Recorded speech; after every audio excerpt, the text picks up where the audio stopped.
Is my screen visible? Yes, sir. Okay. So in the previous class, we were talking about certain ratios which are very important.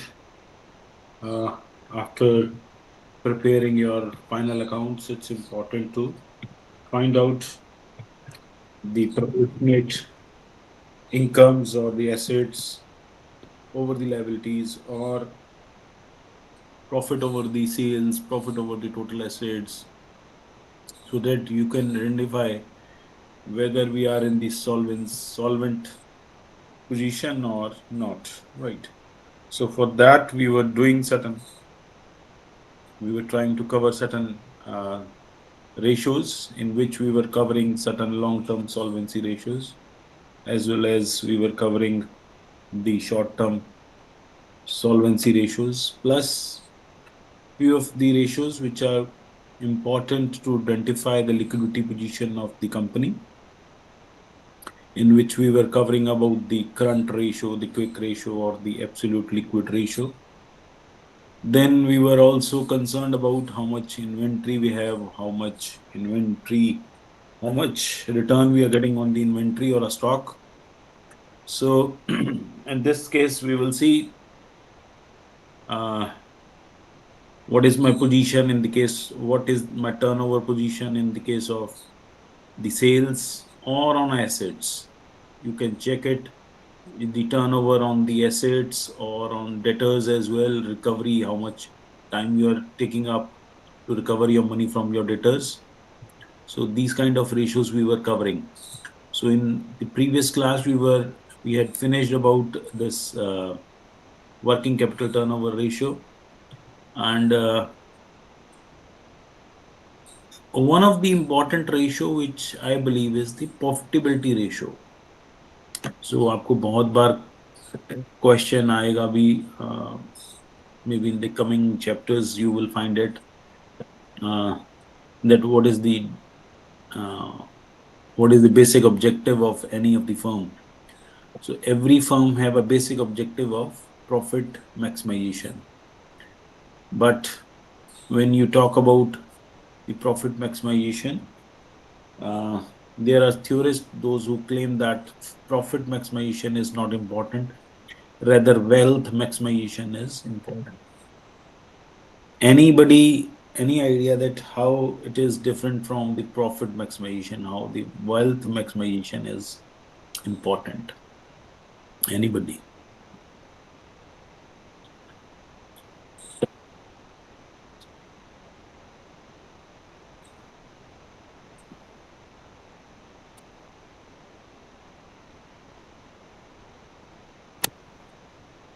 No idea? At least you can say no.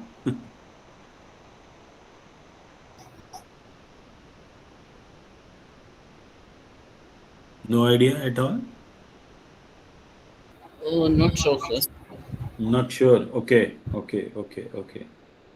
So, first of all, the profit maximization is a very narrow idea. Narrow in the sense that it is for the shorter time. Every year you will earn a profit. So maybe this year you earn a profit, next year you earn a profit, after that you also earn a profit. But after that, for 3, 4 years, you don't earn a profit, right? So profit maximization can be there. You can put the effort for that. What if you are suffering loss? What you will manage? How you will manage? How you will manage? If you are suffering losses, how you will manage? Any idea? If you are suffering losses, huge losses, you have earned profit for few years, but now you are suffering losses. From where you will pay off your losses?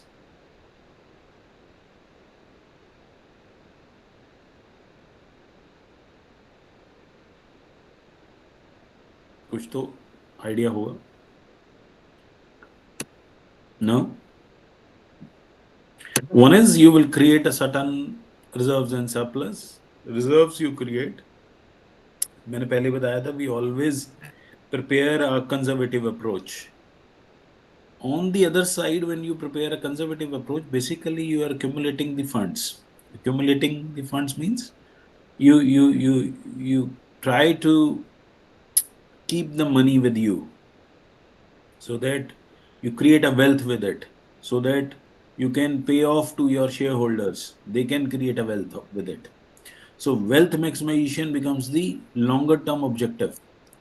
Longer term objective means that if you have invested somewhere in the company, in the firm, then you will get some money in return of that, in the form of dividend, right? Capital appreciation हो रही है, that is there, but in the form of dividend you will get some revenue also, right? In the reckoning nature. So when you will get some money, you will add back that to your profits or to the capital. That is known as, when you add back your profits to the capital and you create certain reserves, then it is known as the wealth creation. So wealth creation is important, so that if you it will enhance your um, the wealth, the value of your firm. It will increase your value of your firm, right? So it's very important that you must keep an eye on this thing, that what is your net profit and what are your wealth creation, you know. So for that you need to identify certain profitability ratios. So first of all, the profitability ratio is the return on investment, that how much return you are getting on your investment. Earlier we were talking about the return on my sales, or return, or my how in what is my liquidity levels, or what are my positions in the case of solvency. But in this case we will try to find out what is my return on investment. आप बहुत ज़्यादा पढ़ते होंगे इस चीज़ को, तो say if someone is investing in the stock market, then the person must be understanding that how much the capital I am investing and how much profit I am earning. In the previous class even we were taking one example, that say both of the companies are earning same level of profit. Say each of them are earning say 1000 as a profit, right? So what will happen? So we need to check how much with how much capital they are earning, that much, right? So so when the businessman try to spend somewhere, है ना, वो कहीं पे भी spend करने जाता है, तो वो ये नहीं सोचता है कि ये वो 100 रुपीज स्पेंड कर रहा है, वो हमेशा ये सोचता है कि जो मैं 100 रुपीज स्पेंड कर रहा हूँ वो कमाए कितने पे हैं। से मान लीजिए अगर उसने वो 1000 लगाकर 100 रुपए कमाए हैं, तो वो he will feel like be as if he is spending 1000 rupees, right? It's very important. से जो नॉर्मल बिजनेस पीपल होते हैं, दे थिंक लाइक दिस, कि इस पैसे को कमाने के लिए कितने पैसे उसने लगा रखे हैं। So they always try to find out कि how much is my say sometime, if you talk about in the case of the salary class, तो salary class will also think like this, यार ये तो मेरी एक महीने की कमाई है। Say if he is going to spend say around of 1 lakh rupees on something, so he will feel like this is my 1 month salary, right? So in the background also you want to identify कि आपने कितना काम किया है उसके लिए, या आपने उसके लिए कितना पैसा लगाया to earn that profit or to earn that income basically. So in the case of business, we always check that how much I have invested to generate that profit. So in this case, return on investment, we will try to find out what is the net profit will be divided by the capital employed. आपने पैसा कितना लगाया है, that you will identify. Say if you are earning say 1000 rupees and you have spent 10,000 rupees, that means your return will be what? 10%. So then that means you will be able to recover your invested amount in 10 years, right? Say return on investment consists of two components. Now he's talking about two things, that it is comprises of two things. One is profit margin and one is investment turnover. So profit margin and investment turnover. So in this case what will happen? तो profit margin कैसे निकालते थे हम? मेरा sales में कितना profit का margin है, that we used to see. So it was what? Net profit divided by sales. So this was the part of the profit margin. Now, the investment turnover, the sales divided by investment in assets, right? So investment turnover क्या देखते थे, कितनी sales हो रही हैं against the total assets हमारी. So here this will be cancelled and the return on investment will be what? Net profit divided by investment in assets. Is that fine?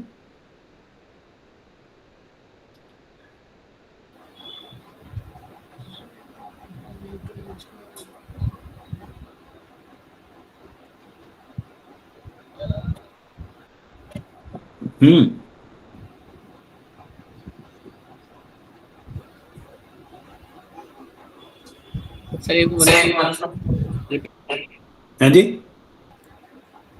एक बार और एक बार और बताएं. Okay, one is return on investment. Return on investment का क्या मतलब है जी? कैसे, कितने मैंने पैसे लगाए हैं और उसके ऊपर कितने पैसे कमाए हैं, राइट? अगर नेट प्रॉफिट मेरा 1,000 पे आया और मैंने 10,000 पे लगाए थे, सीधी सिंपल सी बात निकल के आई कि मैंने 10% उस पर कमाया है जो मैंने पैसा लगाया, राइट? अब वो ये कह रहा है कि इसमें दो कंपोनेंट हैं. दो कंपोनेंट क्या क्या हैं? एक तो है कि प्रॉफिट मार्जिन मेरा कितना है, और वन इज मेरा इन्वेस्टमेंट टर्नओवर कितना है. प्रॉफिट मार्जिन कैसे हमने देखना था? प्रॉफिट मार्जिन कैसे देख सकते हैं? दो तरह से हम प्रॉफिट मार्जिन देख रहे थे हमारा. One is gross profit and one is net profit. But gross profit क्या बताता है हमें? अभी उसमें से office expenses, other expenses, interest, incomes and all कुछ रिड्यूस नहीं किया होता. तो profit margin in the real sense कैसे निकल के आएगा? Net profit in proportion to sales. मान लो मैं 1,00,000 की सेल करता हूँ, उसमें 1,00,000 की सेल करता हूँ और उसमें प्रॉफिट 0 हो रहा है, तो सेल्स का तो कोई मीनिंग नहीं हुआ ना. सो आई ऑलवेज चेक कि मेरा प्रॉफिट उसमें सेल्स में मार्जिन कितना है. Few people make it 100% also. In case of medicines, you will find it they are charging 200% margin. They have 300% even margin, right? So this is very important. वो कई बार आपको relax कर देते हैं 10%, 20%, समथिंग लाइक दैट. वो कहता है आपको रिलैक्स कर रहे हैं हम इतना. वो सेल्स प्राइस के ऊपर ही करेगा आपको रिलैक्स जब भी करेगा. सो in that case he is basically reducing his profit margin from it. So you will always check what is your net profit in comparison to your sales, right? In the sales, how much is your net profit part? Then आपकी investment आपने कितनी कर रखी है? हमने किया था कि what is your sales turnover. Sales turnover में हमने दो तरह से की थी sales turnover. One is sales oblique total assets, right? Total asset कितने पड़े हुए हैं आपके पास और उसके अगेंस्ट सेल कितनी हो जाती है, या एवरेज स्टॉक कितना पड़ा हुआ है उसके अगेंस्ट सेल कितनी हो जाती है. यही दो ही चीजें की थी हमने. So in this case the sales will be cancel and the return on investment will be what? The net profit divided by investment in assets, और इन्वेस्टमेंट भी कह सकते हैं इसको. सिंपल, हमने पैसे कितने लगाए हैं, इन्वेस्टमेंट कितनी की है, that is the part of it, right? So there are so many ways to calculate it. So one is, यहां तक क्लियर है? Shall we move further? Because profitability ratios are very important, because this may help you to identify what are my levels of profits in the organization and how I can further grow in this field, right? Now one is the earning per share. इसमें तो बहुत लोग interested रहते हैं. What is my earning per share? One is the earning of the whole organization, right? One is the earning which is available to the equity shareholders only, right? So we try to find out how much is left amount for the equity shareholders. जो equity shareholders हैं, देखो दो तरह के majorly share holder माने जाते हैं. One is equity share holder, one is preference share holders. अब ये जो प्रेफरेंस शेयर होल्डर्स होते हैं उनको शेयर्स जो इशू किए जाते हैं फिक्स डिविडेंड के साथ इशू किए जाते हैं. फिक्स डिविडेंड का मतलब है, से मान लो वो 10% या 14% डिविडेंड के साथ दिए गए हैं, तो इसका मतलब every year they will get 14% dividend उनको मिलेगा ही मिलेगा. It's same as interest, fixed रहता है उसमें. एंड अगर कल लिक्विडेशन होगी, in any case if there will be any liquidation, और अगर डिस्ट्रीब्यूशन हो रही है, प्रॉफिट की पहले डिस्ट्रीब्यूशन होगी, मान लीजिए कि मुझे 10,000 रुपये का प्रॉफिट हुआ है, और 10,000 रुपये का प्रॉफिट हुआ है, और 14% डिविडेंड देना है, राइट। सबसे पहले हम क्या करेंगे?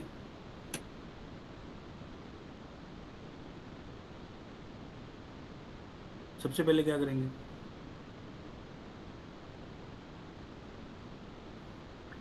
सबसे पहले हम अपनी अर्निंग में से इंटरेस्ट पे ऑफ करेंगे।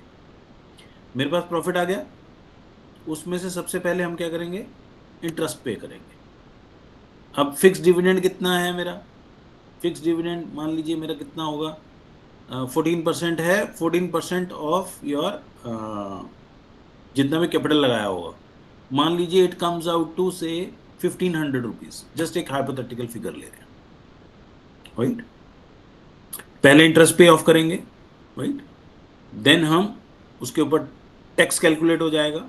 टैक्स कैलकुलेट होने के बाद अब जो पैसे बचेंगे हमारे पास, उसमें से हम डिविडेंड डिक्लेयर करेंगे to the preference share holder. Is that fine? Is that fine? Yes sir. देखिए, अगर हमें हुआ है 10,000 का प्रॉफिट,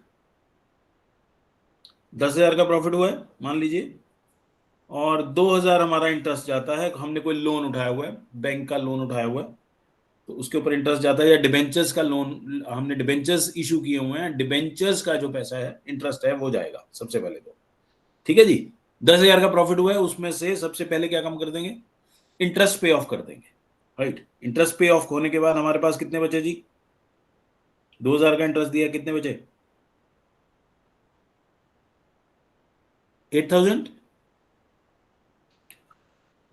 8,000 से हमने उसके ऊपर टैक्स रेट लगा लिया, से 50% is the tax rate, right.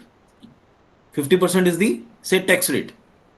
Tax rate 8,000 बचे थे हमारे पास, अब कितने रह जाएंगे?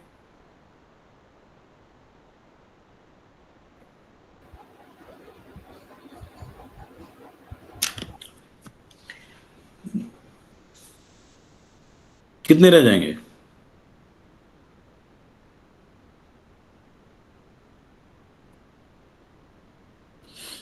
नहीं ध्यान में आ रही बात? देखिए, ध्यान से सुनिए। वन इज, आपके पास प्रॉफिट आया 10,000 का, उसके बाद आपके पास प्रॉफिट आया, अभी अभी प्रॉफिट पे हैं, ठीक है। प्रॉफिट में से इंटरेस्ट निकालेंगे, पहले एक्सक्लूड करेंगे इंटरेस्ट से। इंटरेस्ट मेरा बन रहा है 2,000 रुपये। मैं एक मोटा मोटी अमाउंट बता रहा हूँ। इंटरेस्ट भी एक फिक्स अमाउंट होता है, और वो भी that is also in the percentages, right. तो मान लीजिए उसका टोटल आ रहा है 2,000 रुपये, हमारा इंटरेस्ट आ रहा है, हमने इंटरेस्ट पे ऑफ कर दिया। Now we are left with what? 8,000 rupees से 50% is the tax rate, so we are now left with what? 4,000 rupees. अब ये जो 4,000 रुपीज बचे हैं, इसको हमने अपोर्शनमेंट करनी है। अपोर्शनमेंट मीन्स इसको हमने डिस्ट्रीब्यूशन करनी है। जिन जिन से पैसे लिए हुए हैं, उनको उनको कुछ ना कुछ तो बेनिफिट देना है ना। तो प्रेफरेंस शेयर होल्डर को हम फिक्स डिविडेंड देते हैं। अब फिक्स डिविडेंड अमाउंट से निकल के आ रही है 2,000 रुपये, 1,500 रुपये, राइट। अभी हमारे पास कितना बचा है? अब after paying off tax 4,000 rupees बचे हैं। So what we will do? We will pay off first of all सबसे पहला जो काम होगा, वो 1,500 रुपये देंगे हम to the preference share holder, because उसका जो डिविडेंड है वो फिक्स है, और उसको वो देना पड़ेगा, right. After paying of that, अब हमारे पास कितने रह गए?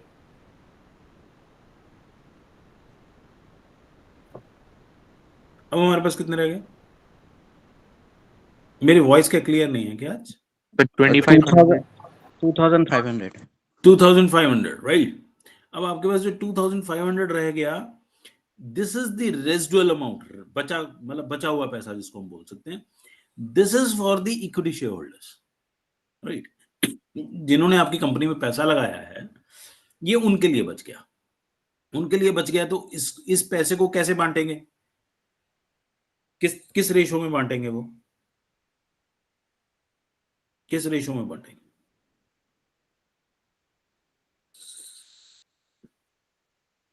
कैसे बांटेंगे?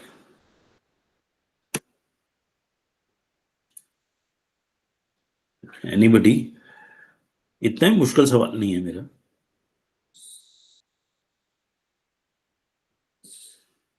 नंबर ऑफ शेयर्स कितने हैं? नंबर ऑफ शेयर्स कितने हैं हमारे? मान लीजिए 1000 शेयर्स हैं हमारे, 1000 शेयर्स है। सो 1000 शेयर्स का मतलब क्या हुआ? हर पर्सन को कितने रुपए मिलेंगे? 2.5 रुपए, right? Is that fine? Is that fine? Yes, sir. That is known as the EPS. Earning per share मेरी कितनी हुई है? हर शेयर के पीछे मुझे कितने रुपए मिले हैं? 2.5 रुपए। That is known as EPS, earning per share. The very first thing is to understand is, जब हम ईपीएस कैलकुलेट करने लगते हैं तो अर्निंग पर शेयर भी हर, मान लीजिए आपने 100 शेयर खरीदे हैं, तो आप ये भी तो चेक करना चाहेंगे कि पर शेयर में कितना कमा रहा हूं, है ना? तो हर जितना भी शेयर होल्डर है, they try to find out how much they are earning against their per share, right? So, but to calculate that, you need to identify first of all, that this is what he's saying: net profit after tax and preference dividend. क्या होगा? net profit पहली बात, after tax and then preference dividend, number of equity shareholders divided by number of equity shares. मतलब कितने आपके shares आपके allotted हैं? 1000 shares हैं, 10,000 शेयर्स हैं, लाखों में भी हो सकते हैं। सो नंबर ऑफ शेयर्स से आप डिवाइड करेंगे, then you will find out the EPS of it. For that what we do is earning, EBIT आपने बहुत ज्यादा सुना होगा। One is the earning before interest and tax, right?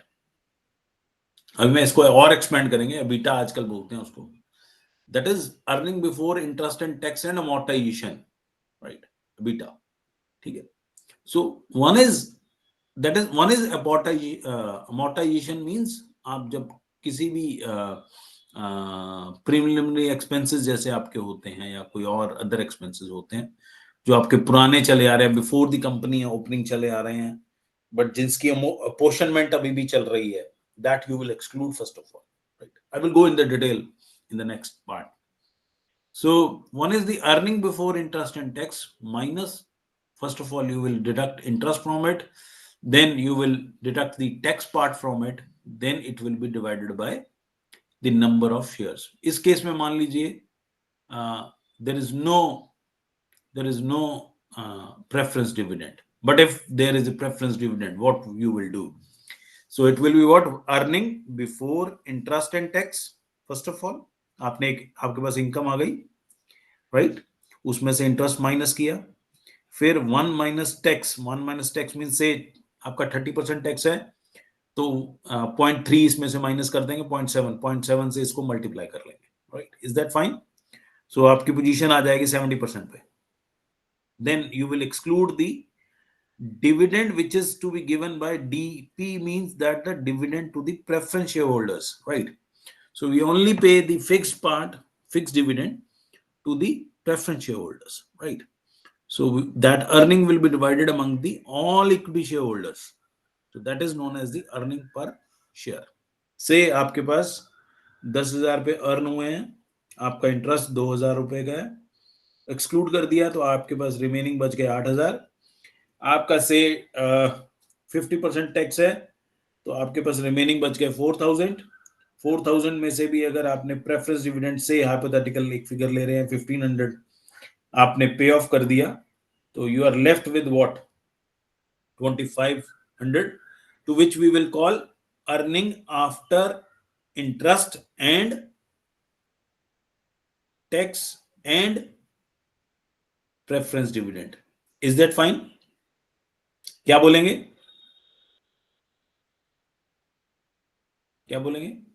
Net profit after tax और and preference dividend and interest, right?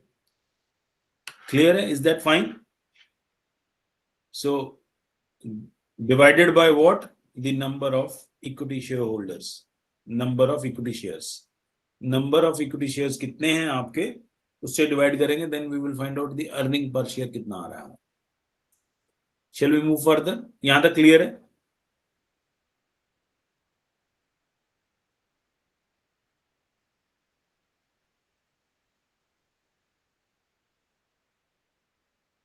All right. one is the gross profit margin. मेरा gross profit margin कितना है?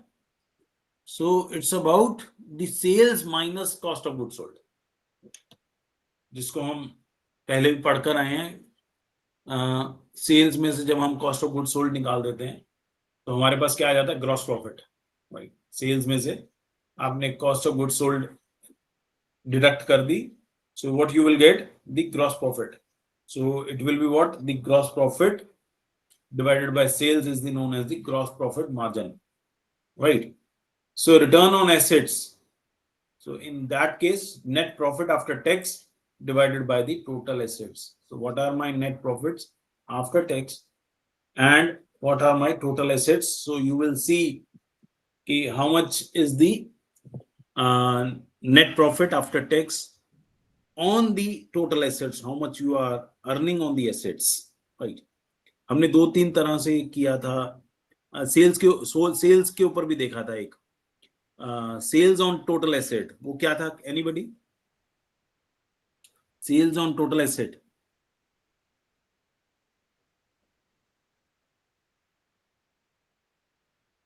वो किसमें किया था?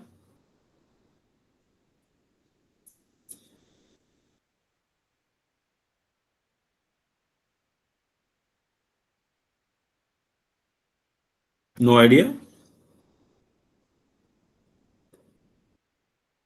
At least you can say yes or no. If you don't remember, that's fine. It's okay. I understand. Yes or no?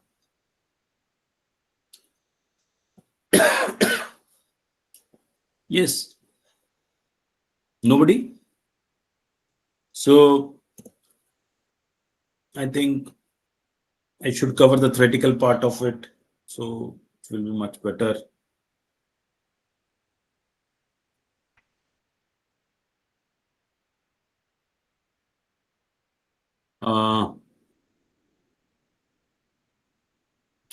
So one is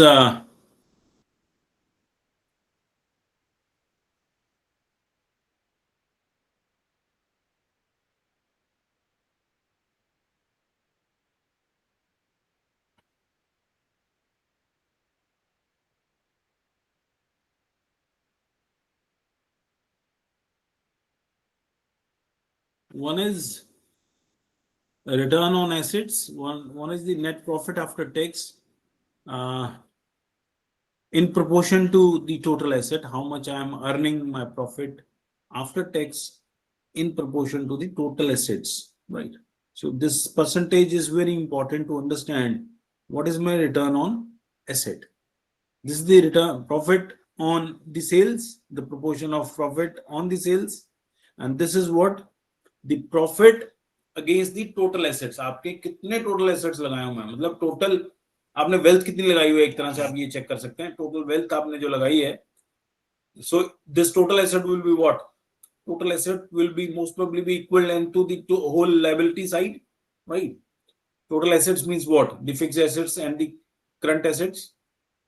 That means it's the whole right side of your balance sheet. So in that case, you are looking on the part of what is my proportion to the profit after tax in proportion to the total assets you have invested in the market. Then return on equity shareholders fund or return on net worth. This is very important.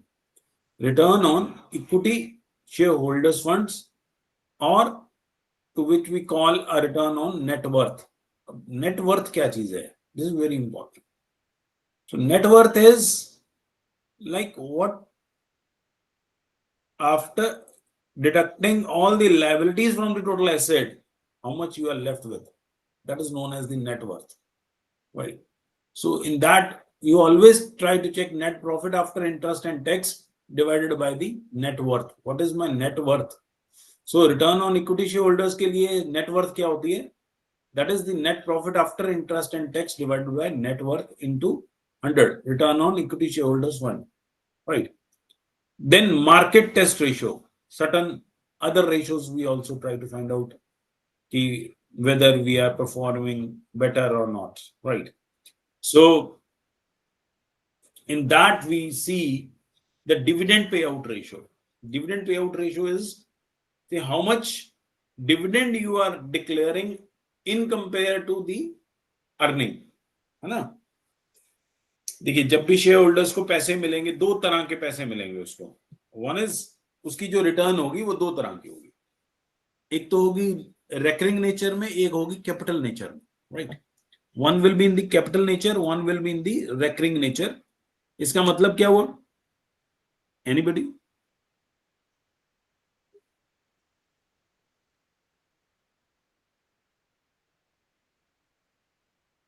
आपको अगर आप shares खरीदते हैं तो आपको दो तरह की इनकम होती है. कौन सी इनकम होती है? एक तो सर डिविडेंड और एक ग्रोथ होती है. एक ग्रोथ होती है. Very nice. That means one is the dividend is the recurring nature. आ रही है, कभी कभी आ रही है, कभी नहीं आ रही है. डिविडेंड कभी होगा डिक्लेयर, कभी नहीं होगा, राइट? और जो कैपिटल एप्रिसिएशन है दो तरह की हो गई. इसका मतलब one is in the revenue nature. Revenue nature क्या हो गई उसकी? कि मेरे को डिविडेंड मिल गया. एक कैपिटल एप्रिसिएशन हो गई, राइट? बट अब वो ये कह रहा है कि जो अर्निंग पर शेयर अभी जो हमने पीछे वाले में कैलकुलेट की थी, दिस थिंग, दिस ईपीएस, इस ईपीएस में डिविडेंड का क्या प्रोपोर्शन है?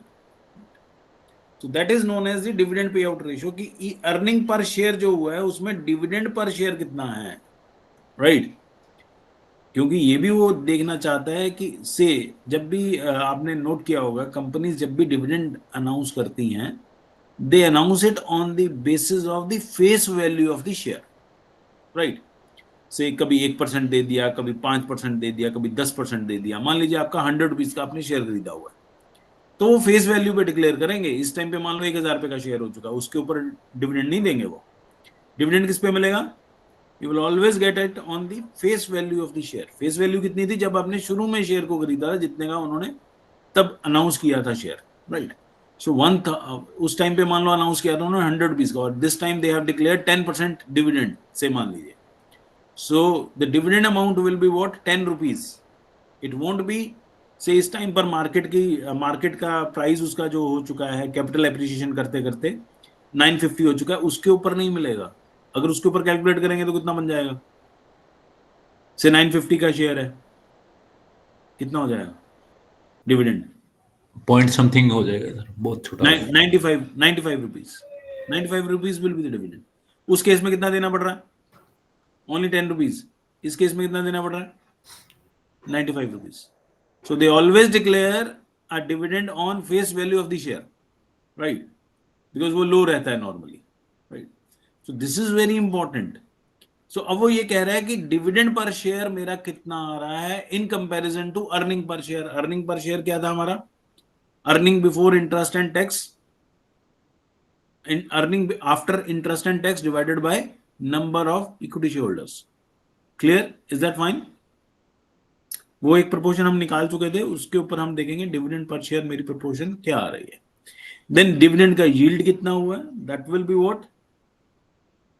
अब आए हम मार्केट प्राइस पे. Now it is on the market price. The dividend per share जो मेरा डिक्लेयर हुआ है वो in comparison to market price कितना है इज वेरी इंपॉर्टेंट. से अब जो मैंने अर्न किए थे, अभी मैंने बताया कितने अर्न किए थे डिविडेंड, एज ए डिविडेंड कितना अर्न किया था?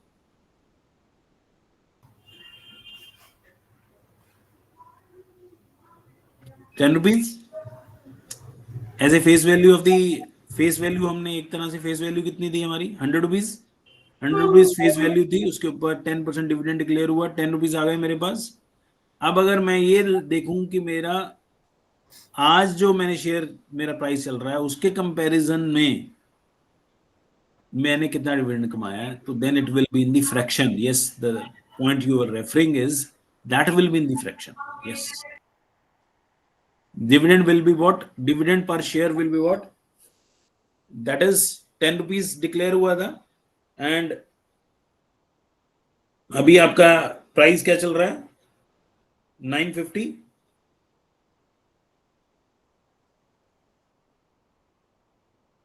Right?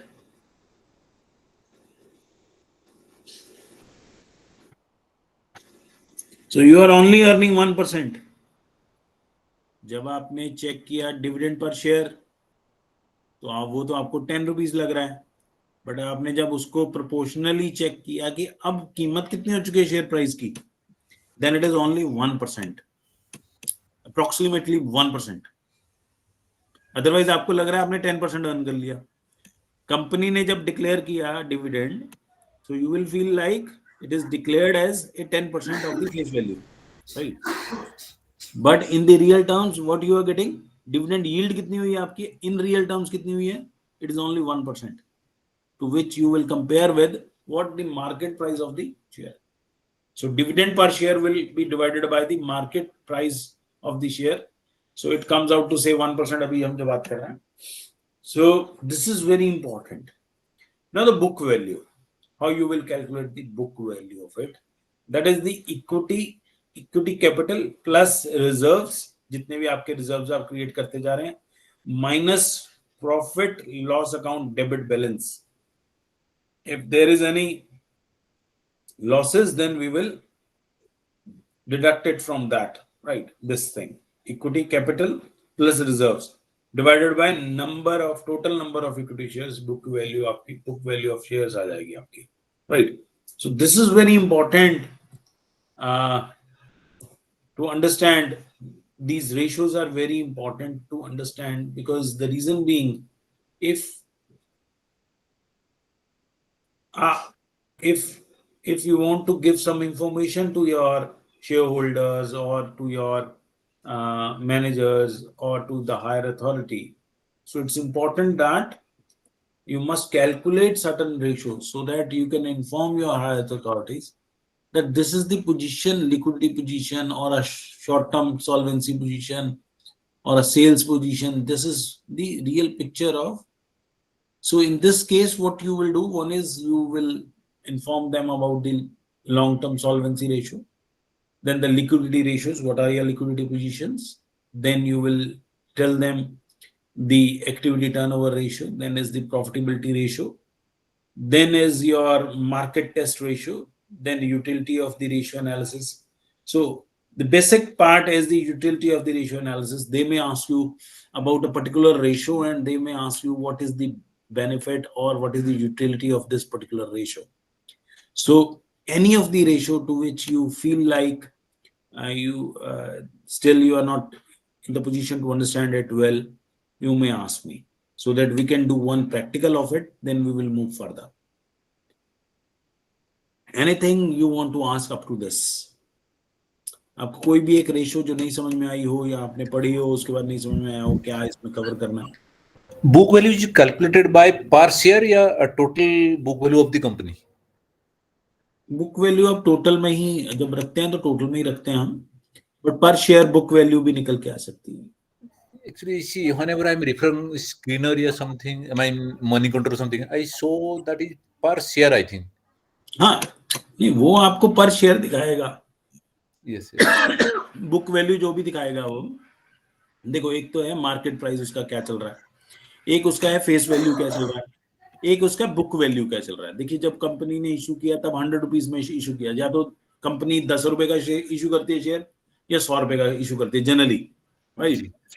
अब क्या हुआ कि अब उसकी जब उसने, क्योंकि जब इशू कर दिया शेयर, तो इसका मतलब वो सेकेंडरी मार्केट मतलब बीएससी और एनएससी में कहीं वो लिस्टिंग करवाएगा पहले अपनी कंपनी को. लिस्टिंग करवा लिया उसने कंपनी की, पब्लिक लिमिटेड कंपनी हो गई इमीडिएटली वो. Correct. पब्लिक लिमिटेड कंपनी ने जब शेयर मार्केट में उतार दिया, तो डेली बेस पर वो सेल एंड परचेज हो रहा है. डेली बेसिस पे वो सेल एंड परचेज हो रहा है. मान लीजिए अब वो 750 रुपए का हो गया. One is this thing that is known as the market price. वो एक मार्केट प्राइस निकल के आ गई मेरे पास, राइट. अब वो कह रहा है कि नहीं, जो बुक वैल्यू है, बुक वैल्यू कैसे पता लगेगी कि जो उसने शुरू में पैसे लगाए थे, प्लस अब मैंने आपको पहले बताया कि हम प्रॉफिटेबिलिटी पे ध्यान नहीं देते हैं, हम किस पे ध्यान देते हैं, वेल्थ मैक्सिमाइजेशन पे. वेल्थ कैसे क्रिएशन होगी, जब हम बार बार डिविडेंड देंगे या रिटेन अर्निंग्स करेंगे.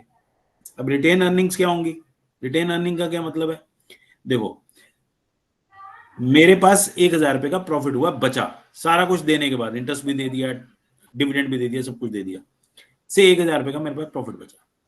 तो उसमें से मैंने वो पूरा 1000 अब डिविडेंड देने के बाद, मान लो प्रेफरेंस डिविडेंड देने के बाद, और इनको डिविडेंड देने के बाद भी, share holders, equity share holders को देने के बाद भी मैंने कुछ पैसे बचा लिए, से मैंने 500 रुपए बचा लिए. That is known as the reserves. मैंने कुछ रिजर्व्स क्रिएट कर लिए कि फ्यूचर में कहीं कहीं आपदा आई तो मैं where I will get the money. तो जब आप बुक वैल्यू कैलकुलेट करने लगते हो किसी भी शेयर की, तो क्योंकि ये एक तरह से शेयर होल्डर्स का ही फंड होता है, this is known as share holders fund basically, right. So जब हम शेयर होल्डर्स का फंड कैलकुलेट करने लगते हैं, तो कल अगर लिक्विडेशन हो गई, मान लो अगर कल कंपनी खत्म करनी पड़ गई, तो ये जो reserves, please this silent your this mic. The point is, जब आप ये देने लगेंगे तो ये भी पैसे तो मिलेंगे ना आपको, ये जो रिजर्व्स क्रिएट किए हुए आपने। सो जो हम बुक वैल्यू कैलकुलेट करने लगते हैं कि इसकी शेयर की बुक वैल्यू क्या है, तो हम ये देखते हैं face value plus other reserves and surplus हम ऐड कर लेते हैं, उसके बाद जो वैल्यू निकल के आती है। सर जो कल कोई कंपनी जीरो हो गई, मतलब शेयर मार्केट से शेयर जीरो हो गई, मैंने सॉल्वेंसी में चला गया, तो वो जितना बुक वैल्यू होगा उतना शेयर होल्डर को मिलेगा, राइट? नहीं, अगर लिक्विडेशन की पोजीशन आ गई, तो पहले सबसे प्रॉब्लम सबसे बड़ी ये है कि जो भी क्रेडिटर्स की लायबिलिटी है वो आपको पे ऑफ करनी पड़ेगी, जो उधार में आपने माल उठाया हुआ या कुछ है। सबसे पहले वो जो शेयर होल्डर्स बाकी हैं सारे वो लेकर चले जाएंगे पहले पैसा, प्रेफरेंस शेयर होल्डर्स की पहले प्रेफरेंस बनेगी, सबको पे ऑफ करने के बाद आपकी जो वैल्यू बचेगी फिर सरप्लस में से देंगे, आप रिजर्व एंड सरप्लस में देंगे।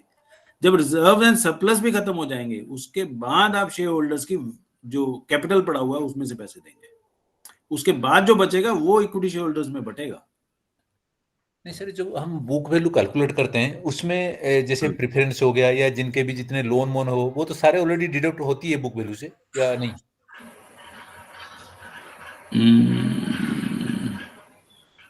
मान लो कंपनी की बुक वैल्यू हमें 1000 रुपये बता रहे हैं, 1000 रुपये मतलब क्या है, जितना हमने लोन लिया वो भी उससे माइनस है, और हाँ। कोई अगर प्रेफरेंस नहीं, उसमें से सिर्फ मैं आपको बता देता हूँ। जी जी जी, कि बुक वैल्यू जब हम कैलकुलेट कर रहे हैं, उसका मतलब ये है कि आपके जितने भी रिजर्व्स एंड सरप्लस हैं वो आपने इंक्लूड कर लिए। अगर आपका प्रेफरेंस कोई कैपिटल पड़ा हुआ है उसको भी इंक्लूड कर लेंगे, but only exclude the fixed assets, nothing else. उसके अलावा कुछ है आप एक्सक्लूड नहीं करते उसमें से। एक तरह से आप लायबिलिटी साइड पूरी ही कर लेते हैं उसमें कवर। बुक वैल्यू जब आप निकालने लगेंगे तो बुक वैल्यू में आप रिजर्व्स एंड सरप्लस ही तो ऐड करेंगे, और क्या कर सकते हैं आप ऐड? नहीं ये सर जितने लोन होता है, जैसे बैंक से लोन होता है, वो भी तो डिडक्ट रहती है बुक वैल्यू से, नहीं? नहीं, वो डिडक्ट करने की जरूरत ही नहीं है आपको। अच्छा, वो आपको डिडक्ट करने की जरूरत ही नहीं है। वो क्यों डिडक्ट करेंगे आप? अच्छा, आपको तो शेयर होल्डर्स फंड देखना है ना कितना है। शेयर होल्डर्स फंड क्या होगा? शेयर होल्डर्स फंड्स में से आप बुक वैल्यू डिटरमिन कर लेंगे, आपको वो निकालने की डिडक्ट करने की जरूरत ही नहीं है। यस सर, क्यों यस। निकालेंगे आप बताइए, क्यों निकालेंगे उसको, उस वैल्यू को क्यों निकालेंगे? उसका कोई लेना देना है उससे। ठीक है जी। जी जी, बुक वैल्यू तो देखिए, आपकी बुक वैल्यू का मीनिंग बेसिकली ये है कि जब आप कोई भी शेयर होल्डर्स का फंड्स कल को देने पड़ गए तो उनके पास कितना पैसा पड़ा हुआ है। तो एक तो है कि उनकी शेयर की प्राइस क्या चल रही है, प्लस फेस वैल्यू क्या चल रही है, प्लस जो भी आज तक उन्होंने इकट्ठा कर लिया वही तो दें, उसी की तो बुक वैल्यू बनेगी ना। अच्छा अच्छा, उसी में तो एप्रिसिएशन हुई है ना।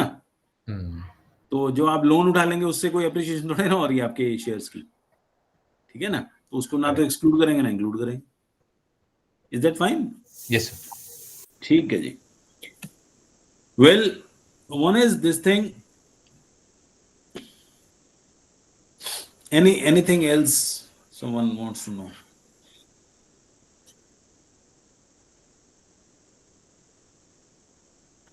Shall we take one or 2 minutes break, then we will start the practical of it, then we will see what we have to cover in the next chapter, right? I'm taking the break for 2 minutes, then we will resume back.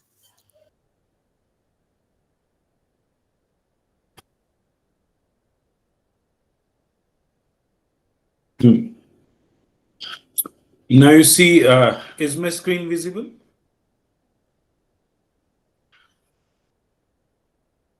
Yes sir.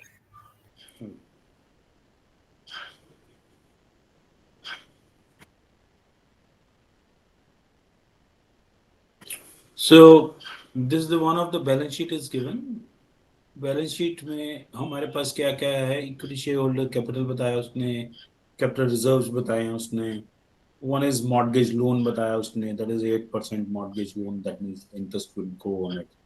One is the creditors they have, one is bank overdraft is there, we have taken some sort of a bank overdraft. So one is the taxation is there, this is the taxation provision they have created. One is for the current year and one is for the future part. And one is P&L account. From the P&L account, they have included the profit part, that is the 12,000 rupees. So on the asset side, this is the whole about the liability side. So on the asset side, it is plant and machinery, which is a fixed asset. Then land and building, which is a fixed asset. Then the furniture and fixtures, that is the fixed asset. Then the stock, which is a current asset. And stock debtors, हमारे current assets हैं, investment short term है. That's why these are the short term assets, मतलब current assets. So one is the cash in hand. This is very important. So this is the position of the balance sheet. पहली बात तो ये है कि पहले से they may ask you about the analysis of your balance sheet. तो balance sheet का analysis इस तरह से भी हो सकता है. What are your level of your fixed liabilities? What is the level of your current liabilities? Or they may ask you the position of the fixed assets and the current assets, right? So जो हम previous chapter में हमने किया था कि that how you will write some explanations, how this contribution इन दोनों में कितना fixed part में लगाया हुआ है उसने, कितना current assets में है, that you can explain. In this case, we will calculate 2-3 ratios he is asking about. One is you have to calculate the current ratio. Then one is the quick ratio you need to calculate. One is the debt is to equity ratio.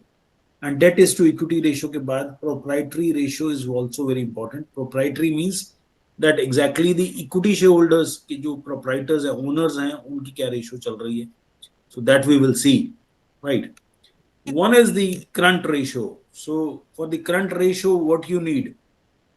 So current ratio was what? Current asset is to current liability. जिसका हमने बनाया था कि current CA divided by CL, right? Current assets divided by current liability. अब current assets में क्या क्या लेंगे हम? That is important.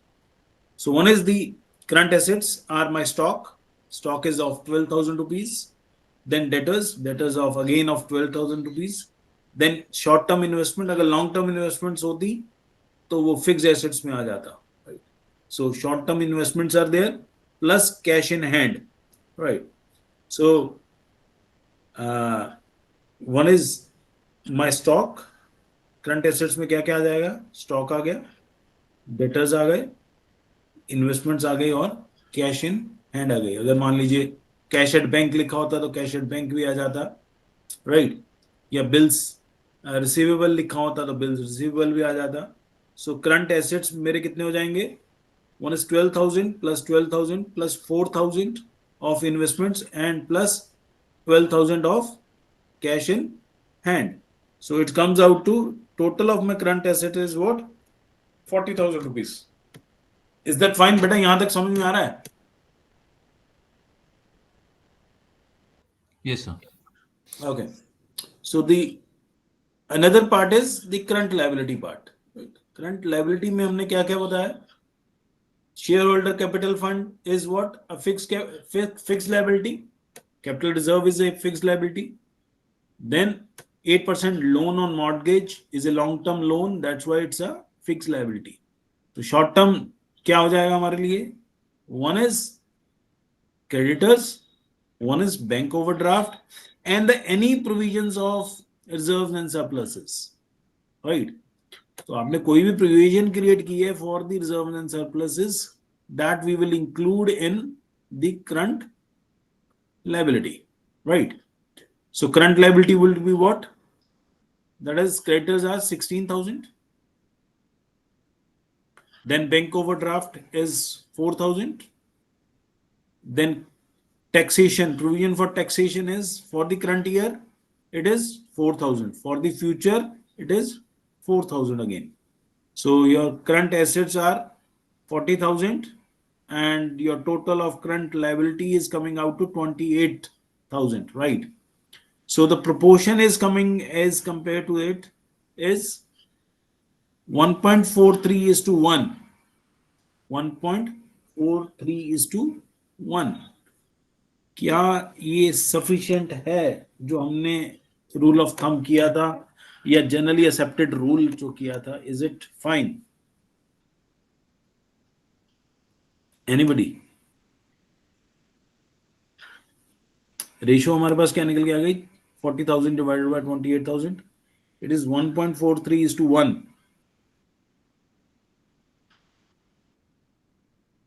क्या हमारी शॉर्ट टर्म सॉल्वेंसी ठीक है?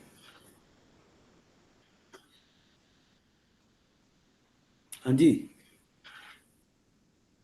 सर थोड़ा मिस्टेक लग रहा है मेरे को। क्या मिस्टेक क्या है? सर यहाँ पर जो रेशियो है वो इनकरेक्ट है, क्योंकि जो अमाउंट उसमें गिवन है उसी हिसाब से इसमें रेशियो और कुछ आ रहा है सर। क्या रेशियो आ रहा है? मतलब मेरे हिसाब से 1.45 कुछ होना चाहिए सर। सर आप कैलकुलेटर में करके देखिए, मैंने ऐसे करके देखा है, उसमें थोड़ा कैलकुलस में मिस्टेक हो रहा है sir.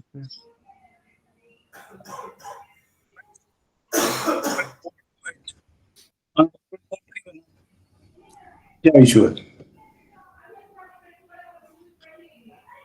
Is there any issue?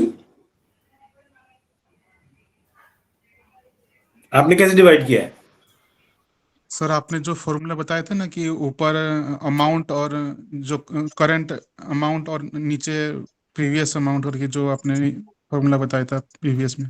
हाँ हाँ, नहीं 40,000 डिवाइडेड बाय 28,000 करेंगे, कितना हुआ? कितना आ रहा है आपके कैलकुलेटर में? तो 1.43 आएगा। 1.428 आ रहा होगा। हाँ करेक्ट। 1.43 आएगा। आप कैसे कैलकुलेट कर रहे हैं? सर वही 1.42 आ रहा है मेरे में। हाँ, एक ही बात है, राइट? हमने राउंड ऑफ कर दिया, that's it, right? Okay sir. Okay, so okay sir, thank you. But our position is, मैंने पहले ही बताया था कि जब हम ये करंट रेशियो जो कैलकुलेट करते हैं, जनरली कितनी होनी चाहिए? That is 2:1. मतलब क्या है, जो करंट लायबिलिटीज हैं हमारी, जो हमारी करंट लायबिलिटीज हैं, ये डबल, ये हाफ होनी चाहिए इसकी करंट एसेट की, या फिर ये जो करंट लायबिलिटी से जो करंट एसेट्स हैं मेरे, वो दुगने होने चाहिए। दैट मींस ये रेशियो क्या होनी चाहिए थी? 2:1 की। बट ये भी अभी हम प्रॉफिटेबल पोजीशन में हैं, कोई खराब नहीं है पोजीशन, बट स्टिल जो डिमांडेड है that is what? 2:1. This is what? Almost 1.5, almost, right? So हम इसको कंसिडर करके चल रहे हैं, but it's not the good indication, right? तो ये डबल होनी चाहिए, current asset should be double of your current liabilities. Is that fine? Yes sir. Now he is talking about the quick ratio. That is the quick ratio. Quick ratio means the quick assets divided by the quick liabilities, right? From the quick assets हम क्या कर रहे थे? Total जितने भी हमारे current assets थे उसमें से स्टॉक एक्सक्लूड कर देते हैं हम, right? What we do is we exclude the stock, right? So quick assets जो हैं वो हमारे क्या होंगे? अब इसकी रेशियो क्या बनेगी? Quick asset divided by quick liability. So what is my quick asset? Quick asset will be what? Your current assets minus stock. Stock क्यों नहीं करेंगे? The reason being, हो सकता है स्टॉक आपका सर्दियों का पड़ा हुआ है, वो तो जाके सर्दियों में बिकेगा, अभी गर्मियां चल रही हैं, राइट? हो सकता है वो स्प्रिंग्स में ही सिर्फ सेल होता है, या कोई पर्टिकुलर टाइम है तभी सेल होता है, राइट? और it may take a time, right? बाकी सब चीजें तो कैश में लिक्विडेट इजीली हो सकती हैं, but stock won't be, you won't be able to reduce it in the immediately. So what you will do is in the quick assets you won't include the stock part, but in the quick liability, right? In the quick liability, so you will exclude two things. One is from the current liability you will exclude, one is the bank overdraft, and then any provisions you have created, you will exclude that, right, from the quick liability. तो आपने जो तो provisions create की हैं वो most probably in the end of the year he execute होंगी, तो with in the year नहीं होती हैं वो जनरली, राइट। जैसे आपने मान लो टैक्स की प्रोविजन क्रिएट की है, तो नेचुरली टैक्स जो है इमीडिएटली नहीं देना होता, वो उसका एक फिक्स टाइम होता है, से चाहे आप क्वार्टरली पे कर रहे हैं, चाहे आप हाफ ईयरली पे कर रहे हैं, चाहे आप 1 ईयर पे कर रहे हैं, so that won't be immediate, that's why. और बैंक ओवरड्राफ्ट की जो इंटरेस्ट जो जाना है आपका, दैट इज आल्सो एक्सक्लूडेड, क्योंकि इसको आप डिले कर सकते होते हैं। बैंक ओवरड्राफ्ट जनरली डिले किया जा सकता होता है। So what you do is you exclude it from the current liabilities. So these are my, so from the current asset 12,000 of the stock we will reduce, so it will be 28,000, right? So in the case of quick liability it will be 28,000 minus bank overdraft का कितना है हमारा 4,000, और 4,000 और किस चीज का है, any provisions for the future only, you have created it for the future only, current वाला नहीं माइनस कर रहे हैं हम इसमें से, only future part we will exclude, जो कि हमने फ्यूचर में देना था, that we will exclude, right? So 4,000 again you will reduce, right? So current जो हमारा रहेगा, करंट ईयर का जो हमारा रहेगा टैक्स का part, that we will include, but जो पार्ट होगा हमारा फ्यूचर का, that we will exclude from it, right? So quick liability will be what? It will come out to 20,000, right? So our proportion will be what? 1.4:1, right? इसकी ratio क्या define की थी हमने?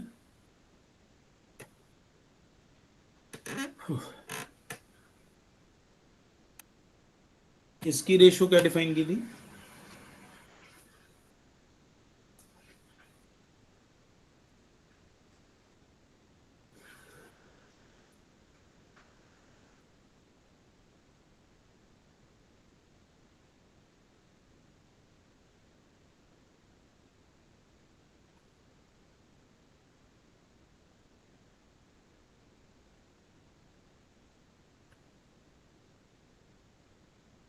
हाँ जी, क्या डिफाइन की थी हमने quick ratio? Quick ratio was 1:1, that means जितने मेरे क्विक करंट एसेट्स हैं उतनी ही मेरी करंट लायबिलिटीज होनी चाहिए।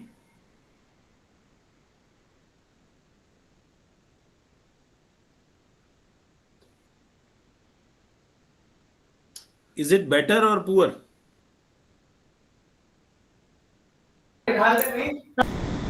सर बेटर होगा, एसेट तो ज्यादा है, Right.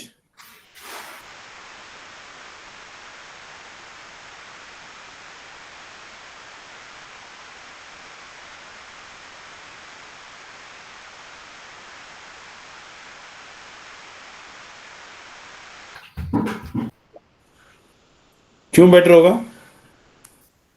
क्विक एसेट ज्यादा है सर। क्विक एसेट्स ज्यादा है मेरे comparison to quick liability, quick liabilities, right? That means मेरे पास एक्सेसिव एसेट्स पड़े हैं, अगर मेरे को अचानक कोई लायबिलिटी देनी भी पड़ गई तो I can pay off my liability, right? Then is the debt is to equity ratio, that is the long term liability is to share holders fund. अब लॉन्ग टर्म लायबिलिटी क्या क्या होगी हमारी? One is the debentures and long term loans. Debt equity ratio का क्या मतलब है? कितना हमारा उधार पैसा देने को पड़ा है in the case of debentures, long term debentures and your long term loans, जो भी आपने बैंक से लोन लिए होंगे वो।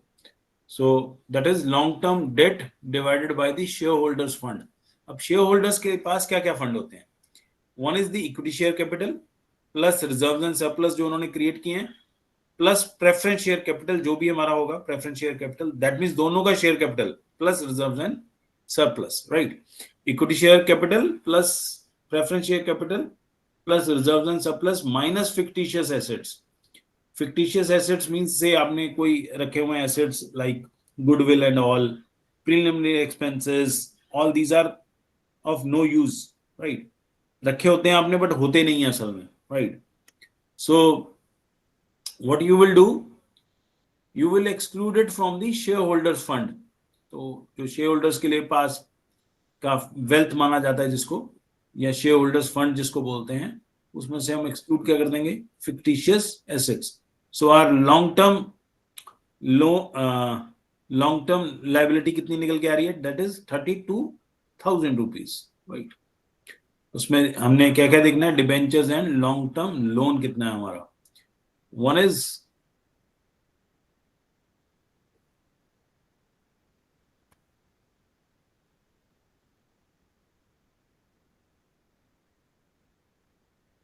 अमाउंट, लॉन्ग टर्म लोन है जो हमारा, दैट इज 32,000, राइट। और डिबेंचर्स हमारे पास नहीं है, राइट। डिबेंचर्स नहीं है, अगर होते तो हमने उसको ऐड किया होता। 32,000, he has taken the amount of 32,000 rupees, right? Then is the shareholders fund. अब shareholders fund में क्या क्या लेना है हमने,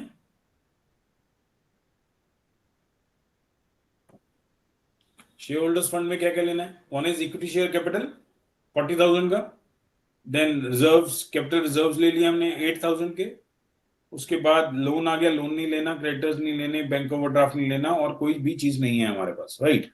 अगर प्रेफरेंस शेयर कैपिटल भी होता, मान लीजिए यहीं पे लिखा होता इक्विटी शेयर होल्डर कैपिटल के बाद प्रेफरेंस शेयर कैपिटल भी लिखा होता, तो वो भी हमने इंक्लूड कर लिया होता। So we will include only two things, one is equity share capital and your capital reserves. One is profit and loss का सरप्लस भी तो ऐड करेंगे हम, that will be included in the share capital, right. So share holders के पास क्या क्या चीज हो जाएगी, one is equity share capital, एक ये हो गया, प्लस कैपिटल रिजर्व हो गया, and one is the any surplus. Surplus क्या है हमारे पास, प्रॉफिट एंड लॉस का सरप्लस पड़ा हुआ है हमारे पास 12,000 रुपए। अगर लॉस होता तो, अगर यही राइट साइड पे लिखा हुआ होता तो क्या करते,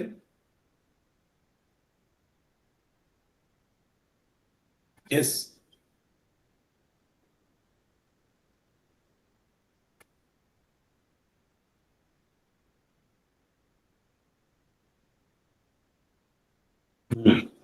हाँ जी, yes. So it will be loss, we will exclude the loss from the capital, right? So in this case what we will do, so one is your equity share capital, that is 40,000 rupees. One is the reserves, you have 8,000 rupees of reserves. Then you have what, your preference share capital आपके पास नहीं है, fictitious assets आपके पास नहीं है, but क्योंकि आपके पास surplus कितना आया, सरप्लस मींस प्रॉफिट, आपके पास प्रॉफिट एंड लॉस अकाउंट में इस टाइम पे प्रॉफिट कितना आया, that is of 12,000 rupees. So it comes out to what, 60,000।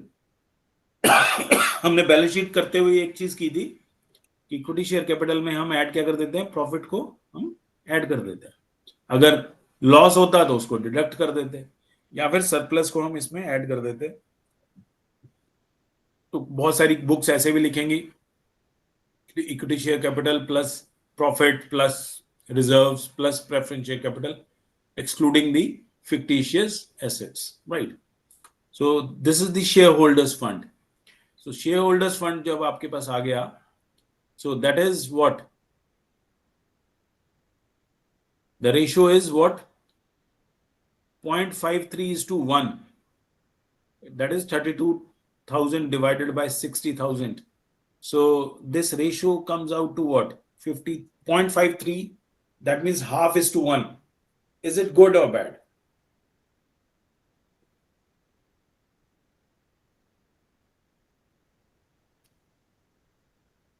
और होनी कितनी चाहिए normally, that you will discuss.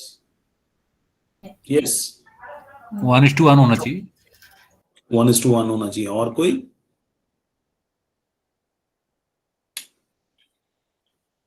1:1 क्यों होना चाहिए वैसे,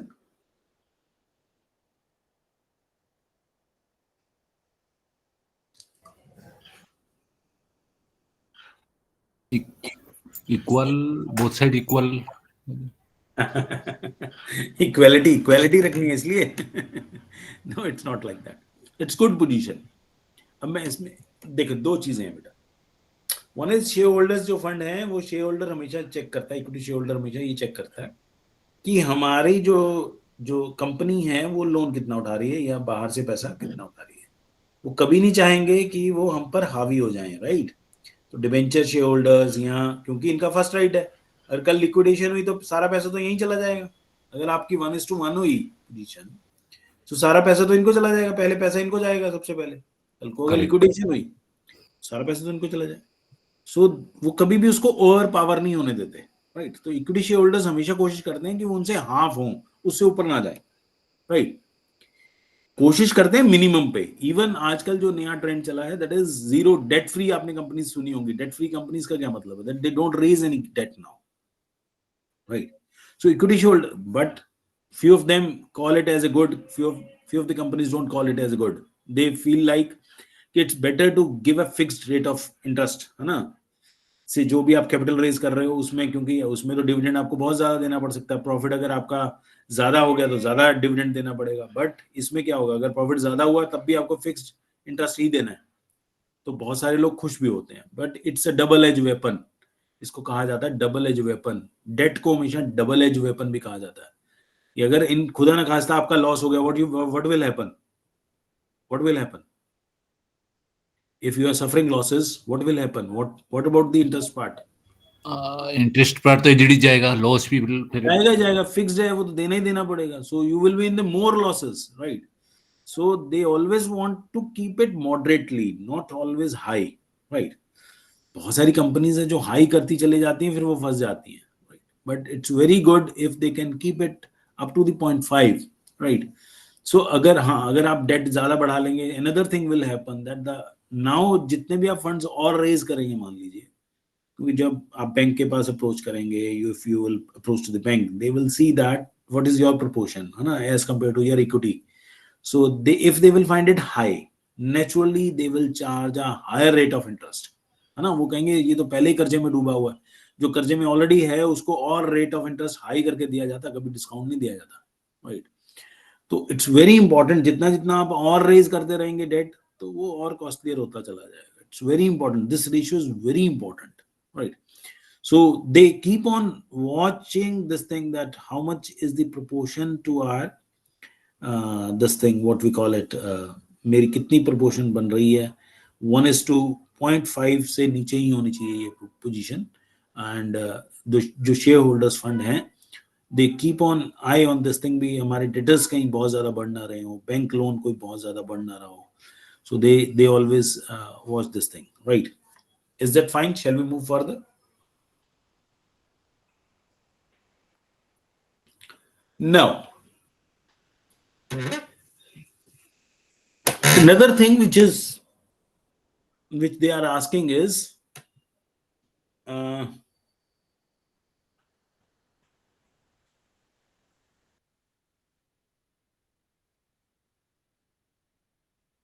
that is about the proprietary ratio. Proprietary ratio में वो कहता है कि they always compare the shareholders fund, always compare it with the total assets. मेरे total assets कितने पड़े हुए हैं, वन इज काइंड ऑफ उसके अगेंस्ट लाइबिलिटी कितनी पड़ी हुई है, वो ये चेक करते रहते हैं। The most important thing is how much assets are there in the company proportion to their share holders fund. इसका क्या बेनिफिट होगा, वो ऐसी चीज क्यों चेक करेंगे? टोटल एसेट्स के अगेंस्ट शेयर होल्डर फंड कितना है, why they will check this part? Anybody?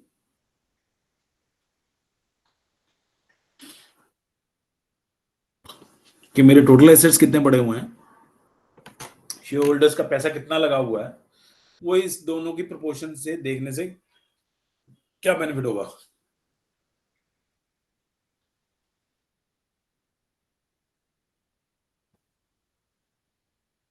No idea.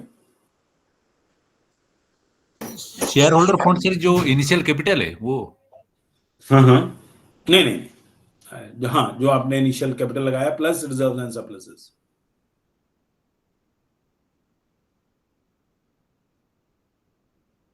तो वो कंपेयर करेगा विद द टोटल एसेट्स। मैंने पहले भी बताई थी, दो चीजें बताई थी.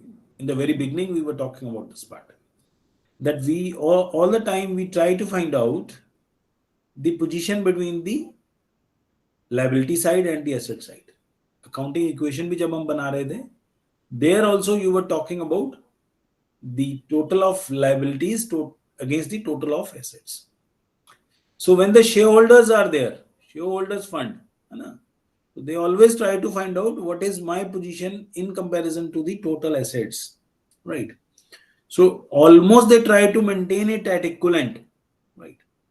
But अगर कम हो रही है तो that means there is a need to add up in their surpluses. अब वो कुछ कोशिश तो ये रहती है, क्योंकि वेल्थ मैक्सिमाइजेशन का कंसेप्ट ही तभी पूरा होगा if they are creating the share holders value, है ना, value of the firm, if they are increasing the value of the firm. Value of the firm कैसे बढ़ेगी? When you will keep certain reserves and surplus. ये तो fix हो गया, एक बार में आ जाता है, बस आ जाता है ना. बट यहाँ this is very important, this part is very important, reserves and surpluses. So how you will create that? So proprietary fund says that the proportion between the shareholders fund is to total asset, right? So shareholder fund क्या होगा हमारा? Equity share capital plus preference share capital plus reserves and surplus, excluding the fictitious assets.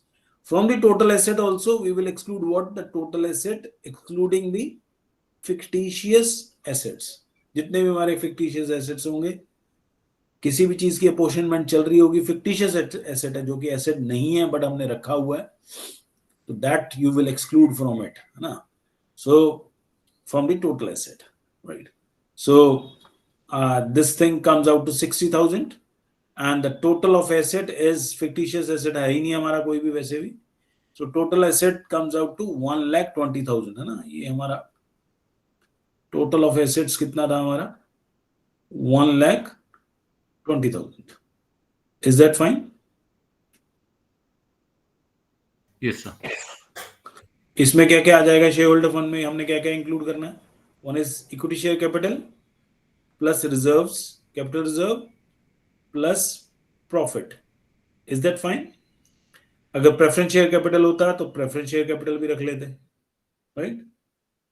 अगर fictitious asset इस तरफ कोई लिखा हुआ होता, मान लीजिए यहाँ पे उसने गुडविल लिखी हुई होती, प्रीलिमिनरी एक्सपेंसेस लिखे होते, तो वो हम एक्सक्लूड कर लेते. अगर वो एसेट साइड पे लिखे हुए होते तो that we would have excluded first of all, right, from both of the cases, in the case of share holders fund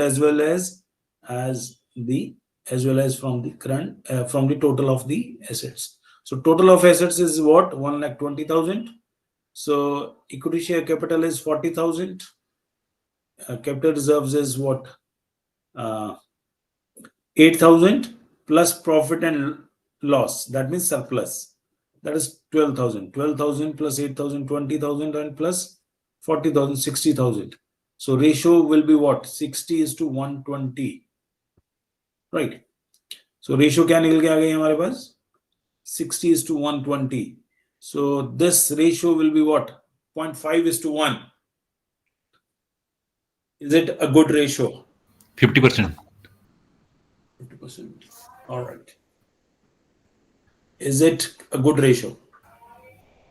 Yes sir. 50%. ठीक है. शेयर होल्डर फंड्स, हाँ शेयर होल्डर फंड्स 50% है, total asset आपका 100%.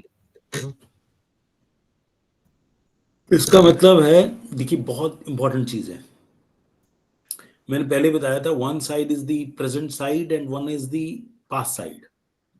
सो past क्या है? When you invest a money in your firm, right. So this part is known as the past part. ये past part है, ये फ्यूचर पार्ट है या प्रेजेंट पार्ट है. अगर आपका पास्ट जो है वो आज का जो प्रेजेंट है वो बेटर है, तो naturally you are at a better position, right. So this is very important that the share holders fund is having a good asset. कल को अगर मान लीजिए कंपनी लिक्विडेट हो गई, मान लीजिए जस्ट एक सिचुएशन है, सो दे ऑलवेज चेक दैट कि हमारे पास कितने एसेट्स पड़े हैं कि हमारा पैसा वापस आ जाए, है ना. अगर यही रेशियो 0.25:5 होती, 1 होती, तो क्या होता? अगर इसी के इनवर्स ले लें हम, चलो मान लीजिए, अगर इसी का इनवर्स रेशियो ले लें हम, मान लीजिए 1:0.5 हो जाती, तो क्या होता? तो क्या सिचुएशन होती? वो तो कंपनी लॉस हो रही है वन काइंड ऑफ, क्योंकि उसका टोटल एसेट बहुत कम है और कैपिटल ज्यादा लगा हुआ है। कैपिटल ज्यादा लगा हुआ है, टोटल एसेट कम है। अगर कल लिक्विडेट हो गई तो हाँ, पैसे कहां से आएंगे? तो एसेट ही तो बेच के आएंगे ना। मान लीजिए आपने जो पैसे लगाए हैं वो 1 लाख रुपए लगाया हुआ है, और जो एसेट पड़े हैं कंपनी के पास वो सिर्फ 50,000 के बचे हुए हैं। और अगर कल कंपनी लॉस में चले गई ज्यादा और आपको लिक्विडेट करनी पड़ गई, कंपनी बेचनी पड़ गई, तो करोगे क्या? एसेट ही तो बेचोगे ना। एसेट बिकेंगे सिर्फ 50,000 रुपए के, और आपकी लायबिलिटी कितनी खड़ी है? आपके फंड्स कितने के हैं? आपको तो पैसे जितने लगाए आपने वो कितने हैं? ज्यादा। 1 लाख रुपीज, है ना। सो it's very important that your situation should be very good, है ना। सो प्रोप्राइटरी रेशियो जो है वो लॉन्ग टर्म सॉल्वेंसी बताती है हमारी। सो प्रोप्राइटरी रेशियो में हम चेक करेंगे कि whether we are in the profit situation और not, right? Is that fine? इसी तरह से आप कुछ और रेशियोज भी अपने लेवल पे ट्राई करेंगे, कुछ क्वेश्चंस आप अपने लेवल पे ट्राई करेंगे, that are very important, this is very important. So one important aspect जो रह गया था हमारा, that is the wealth maximisation is to profit maximisation. बहुत बार क्वेश्चन आ चुका है आपको। सो जो अभी हम बात कर रहे थे, so what is the definition of wealth maximisation? It is defined as a management of financial resources aimed at increasing the value of shareholders of the company. Right? तो shareholders की जो wealth maximization के ऊपर हम ध्यान देते हैं, in the case of wealth maximization, हमारी जो हर टाइम जो मुहिम होती है, every time we try to increase or enhance the value of the stakeholders, right? So, but in the case of profit margins, profit maximization, it is defined as a management of financial resources aimed at increasing the profit of the company. They are only concerned about how they will increase the profits. Profits किस तरह से increase हो सकते हैं? Maybe आप खर्चा अपना कम कर लें, maybe आप अपनी cost कम कर लें, maybe आप profit का margin बढ़ा दें। से मान लीजिए आप अभी 20% margin रखते हैं profit में, but now you are keeping it at 30% से। So that's the focus of the profit maximization concept is all about the profit, how much you are earning the profit. This is the case of the definition. The focus, what will be the focus of it? What is the locus point of it? So the focus is on the increasing the value of stakeholders of a company in long term. In a long term, the wealth maximization concept says that try to increase the value of the stockholders, right? How you will increase that? You will create certain reserves and surpluses. You will return the earnings. अगर आप earning retain नहीं करेंगे और बाहर से पैसे बोरो करते रहेंगे, what will happen? What will happen?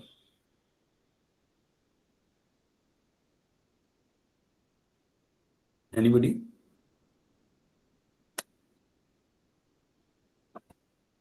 से मान लीजिए मुझे इस बार 1 लाख रुपए प्रॉफिट हुआ है और मेरे पास ये ऑप्शन है कि मैं उसको या तो कंपनी में रख लूं या फिर एज ए डिविडेंड डिक्लेयर कर दूं। पहले तो ये डिसीजन लेना पड़ेगा आपको, राइट? डिविडेंड देंगे तो what will happen? If you will declare a dividend, what will happen?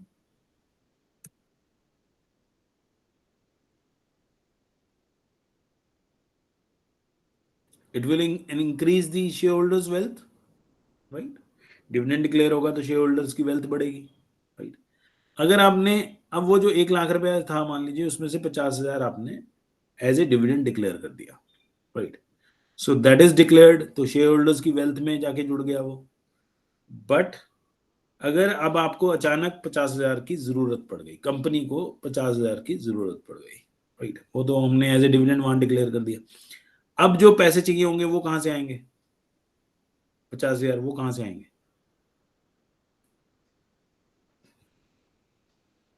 ये कुछ तो बताएंगे।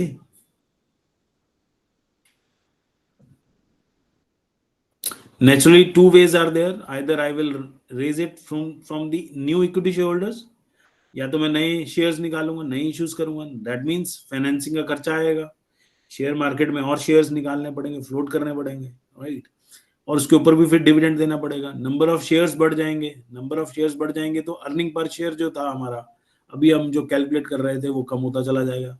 नंबर ऑफ शेयर्स अगर बढ़ जाएंगे तो naturally earning per share will be reduced, so the whole amount will go for what, अब उसके ऊपर आपको डिविडेंड देना पड़ेगा। अगर या फिर आप क्या कर सकते हो, से मान लीजिए आपने डिबेंचर्स इशू कर दिए या आपने बैंक का लोन ले लिया, अगेन उसके ऊपर इंटरेस्ट देना पड़ेगा आपको। So it's better to retain the money in the form of reserves and surplus, है ना। तो हमेशा कंपनी क्या करती है, वो वेल्थ क्रिएशन की तरफ ध्यान देती है, right. But in the case of profit maximization what you do is the company increases the profit, but it is a short term goal, it's not a long term goal। Profit को जो है increase करने के ऊपर जब ध्यान देते हैं, that is a profit maximization concept। then what is the risk level? It considers the risk and uncertainty inherent in the business model of the company। so natural सी बात है, wealth maximization जो है conservative approach लेता है। conservative approach says that you have to save some money, you have to hedge, create a hedge against your losses, है ना। so what you do, what basically you do, normal person क्या करता है, what he do, normal person क्या करता है, as individual what you will do?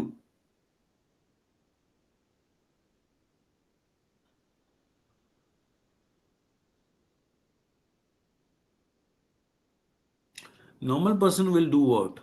Either he will save the money in the fixed deposits or a saving account, है ना, or what he will do to cover up the risk, to hedge their risk।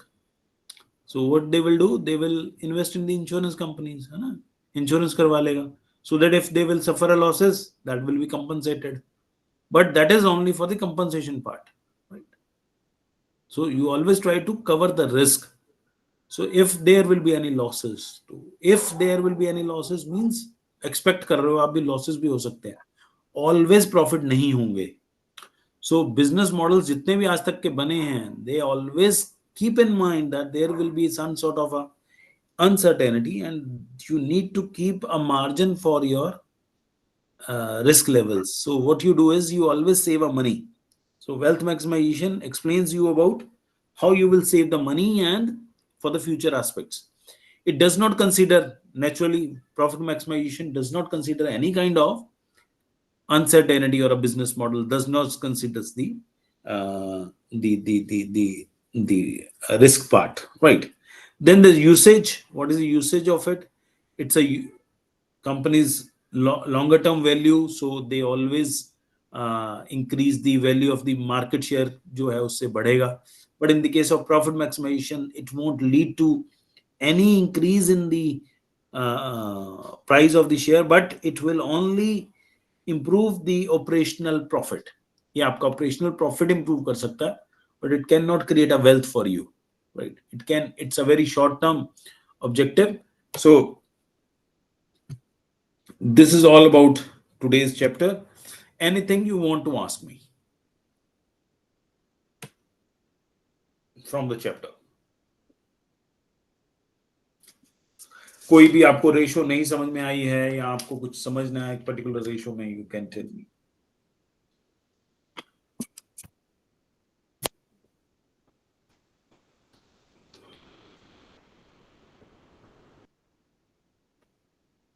Okay, आपकी class में से किसी ने question papers note down किए? Question papers हैं किसी के पास प्रीवियस ईयर्स के?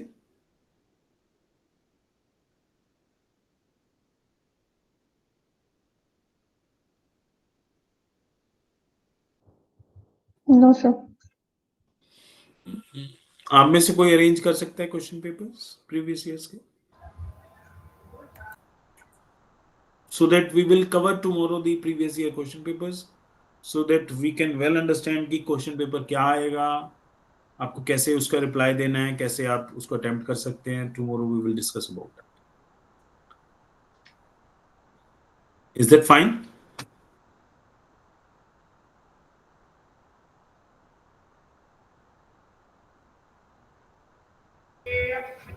Okay sir.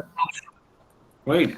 सो कल हम कुछ क्वेश्चन पेपर्स कवर करेंगे। आप में से कोई एक पर्सन मुझे जरूर बता दे कि आप अरेंज कर पाए कि नहीं कर पाए। One thing you can do, I am already in the group, from someone from your side please जो भी क्वेश्चन पेपर्स आप अरेंज करें वो मेरे को एक बार शेयर कर दें, सो दैट अगर उसमें कोई प्रैक्टिकल होगा तो वो मैं कवर करके रख लूंगा ऑलरेडी। तो आप मुझे बता दें, आप सेंड कर दें प्लीज, तो I will cover that. Right, is that fine? ठीक है sir. Okay.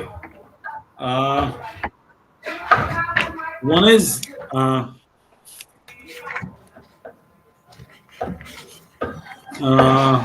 another chapter is about the economic profit and the accounting profit, and then the agency relationship is there, right? One is the accounting profit. Accounting profit means that what is your total revenue, mine exclude the explicit cost, right? And one is the economic profit that exclude the implicit part as well, right? So अब accounting profit क्या समझाता है हमें? That is very important. Accounting profit means that जो भी आपने explicitly खर्चे किए हैं वो आप exclude करते हैं, right? अपने total revenue में से। total revenue क्या हुआ? सेल्स, जितने भी आपने सेल्स किए हैं, number of units into price, है ना, टोटल रेवेन्यू हो गया आपका। उसमें से जितनी भी कॉस्ट होती है वो आप एक्सक्लूड कर देते हैं, जिसको हम कह रहे थे कि हमारा ग्रॉस प्रॉफिट हो गया। तो ग्रॉस प्रॉफिट जो है आपका, that is known as the accounting profit. Accounts को जब आप मेंटेन करते हैं, अकाउंट्स बनाते हैं, तो what you do is you consider the actual जो कॉस्ट आपकी आई है, किसी भी चीज का खर्चा कोई आया है, that you will exclude. That means जो भी आपके एक्चुअल एक्सपेंसेस आए हैं, चाहे वो इन मैन्युफैक्चरिंग आए हैं, चाहे वो आपके ऑफिस एक्सपेंसेस आए हैं, you will exclude that. Say you are paying off rent, तो रेंट एक्सक्लूड होगा। अगर आपने स्टेशनरी के लिए पे ऑफ किया है तो दैट वी विल एक्सक्लूड। कोई इलेक्ट्रिसिटी बिल गया है, इंश्योरेंस गई है आपकी, anything you are paying off as expense, that will be excluded. And later on we will try to find out what are my profit levels, right? But in the case of economic profit, it's different. Economic profit जो है वो ये भी consider करता है what are my implicit cost. Implicit cost क्या होती है? जो कि कॉस्ट आपको पड़ी नहीं है बट वो पड़ती है, हम उसको गिनते नहीं है, right? Implicit means implied, it is implied but it is not counted, है ना। से मान लीजिए आप जब बिजनेस शुरू करने लगे तो आपके पास एक फैक्ट्री ऑलरेडी थी या ओन्ड आपका कोई चीज थी। मान लीजिए प्लॉट आपका था, प्लॉट पे आपने कोई चीज बना ली। अब बट अगर आप वो प्लॉट आपके पास ना होता तो क्या होता? अगर आपके पास वो प्लॉट ना होता तो क्या होता? या वो बिल्डिंग ना आपके पास होती तो क्या होता?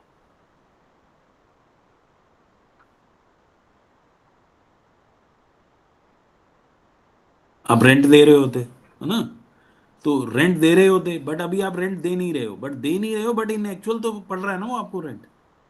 इन एक्चुअल तो अगर वो आपके पास नहीं होता तो इम्प्लाइड तो है ना, वो आपके पास आपको देना तो पड़ रहा है ना। असल में आपको अभी आप अपने आप को पे ऑफ नहीं कर रहे हैं, बट इन रियलिटी वो इंक्लूड होता कॉस्ट में।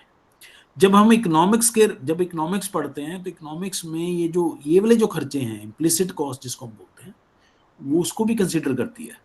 जब भी आप कभी भी देखेंगे इकोनॉमिक्स वाले जो प्रॉफिट निकालेंगे, वो उसमें से नॉट ओनली जो एक्चुअल खर्चे हुए हैं उसको निकालेंगे, वो भी खर्चे वो निकालेंगे जिनका उनको लगता है कि अगर वो नहीं होते, अगर आपके पास कोई चीज ओन्ड नहीं होती मान लीजिए, तो उसको भी वो कंसिडर करते, क्योंकि वो भी कॉस्ट एक तरह से लग रही है आपकी। So it's very important to understand what are your accounting profits and what are your economic profits. And मैंने पहले ही बहुत शुरू में बात की थी कि हम always we consider the economic activities, है ना, जितनी भी इकोनॉमिक एक्टिविटीज हैं उसको कंसिडर करते हैं while preparing the accounts. So it's very important that you also consider the rent of certain resources, any cost which you are paying against the resource, use of the resource, है ना, किसी भी resource को use करने के लिए आप को देना पड़ता पेमेंट, तो you have to consider that, है ना। So that's very important. So it's very important that when you are talking about the profit levels, it's very important that you talk about the accounting profit as well as the economic profit, in which you consider the explicit and the implicit cost as well. All right. I think we should end up today sessions, and we will meet again tomorrow with the question papers and any other questions. I will also try to find out which questions can be covered so that you can cover it well when you will appear for the examination. So anything up to this you want to ask? कुछ भी पूछना चाहते हैं तो पूछ सकते हैं.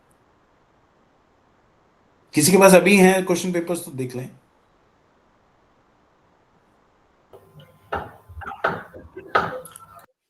Okay, write your roll numbers in the chat box. I'm just taking up the screenshots.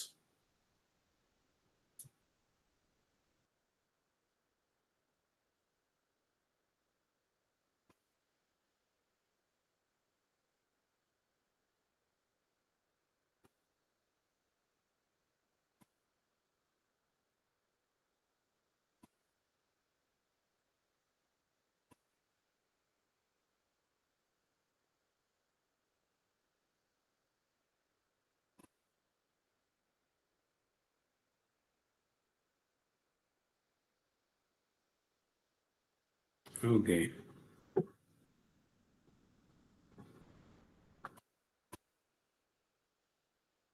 Okay then.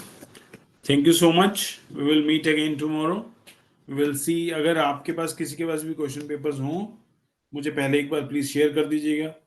ऐसा कुछ नहीं है, ऑन द स्पॉट भी हम देख लेंगे. We will see कि what you need to cover in the particular questions, how you have to write the answers, and what you need to cover particularly in a particular answers. So we will see that. अगर किस तरह का कोई नया practical आया होगा तो that we will also see that. What kind of new. और आपने जो ईमेल आईडी प्रोवाइड किया था उसी ईमेल आईडी पे भेज देना. उस पे भेज दीजिए.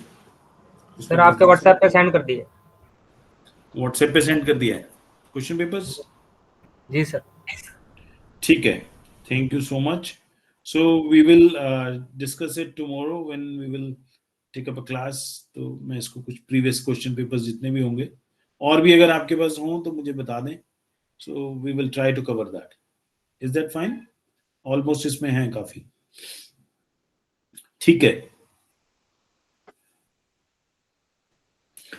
ओके.